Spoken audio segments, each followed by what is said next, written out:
Democracy का मतलब क्या है? ग्रीक वर्ड है डेमोस और क्रेटोस। इन दो वर्ड्स को लेकर के डेमोक्रेसी बनी है। डेमोस का मतलब होता है पीपल और क्रेटोस का मतलब होता है रूल। यानी कहीं भी अगर पीपल का रूल होगा यानी रूल ऑफ पीपल होगा तो हम कह सकते हैं कि वहां पर डेमोक्रेसी होगी।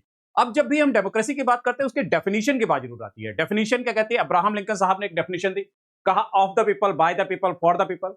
Of the people, by the people, for the people क्या है? बहुत सिंपल लगता है सुनने में, लेकिन अगर आप देखें तो पूरी पूरी पॉलिटी इसके अंदर समा जाती है। कैसे? ऑफ द पीपल का मतलब होता है पीपल अपनी पावर को एक्सरसाइज कर सके गवर्नमेंट को यूज करने के लिए या चूज करने के लिए।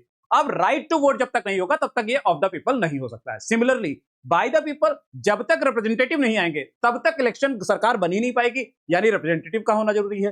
फॉर द पीपल मतलब क्या है कि जनता जिसने जिसने उनको चुना है और जो देश में रह रहे हैं उनका वेलफेयर कैसे किया जाए, वो plan and policy for the people उन लोगों के लिए। अब जब हम डेमोक्रेसी की ऐसे बात करते हैं ना, तो डेमोक्रेसी को डिवाइड कर सकते हैं दो कैटेगरी में। कैसे? मेनली अगर आप देखोगे तो यहां पर कहते हैं टाइप्स ऑफ डेमोक्रेसी। एक है आपका डायरेक्ट डेमोक्रेसी और एक है आपका इनडायरेक्ट डेमोक्रेसी। आप पूछोगे सर ये क्या होता है? डायरेक्ट डेमोक्रेसी का मतलब क्या होता है कि पीपल अपनी पावर का एक्सरसाइज जब करना होता है तो डायरेक्टली कर लेते हैं, किसी की जरूरत नहीं है उनको। लेकिन जब इनडायरेक्ट डेमोक्रेसी की बात करते हैं तो इसका मतलब क्या होता है कि लोग क्या करते हैं, अपने पावर को एक्सरसाइज करने के लिए रिप्रेजेंटेटिव चुन लेते हैं, अपने आप को गवर्न करने के लिए रिप्रेजेंटेटिव चुन लेते हैं। देखिए यहां पर एक बहुत इंपॉर्टेंट बात है, डायरेक्ट और इनडायरेक्ट। अब जैसे यहां पर एक बहुत इंपॉर्टेंट चीज समझिए, मेरे को याद आ गई। क्या आप प्रिपरेशन कर रहे हैं, तैयारी कर रहे हैं, आप डायरेक्ट कर रहे हैं यानी खुद किताब लेकर के बैठे हुए हैं, पढ़ रहे हैं। लेकिन ये डायरेक्ट डेमोक्रेसी कब सफल होती है? जब बहुत छोटा देश हो, विविधताएं ना हो।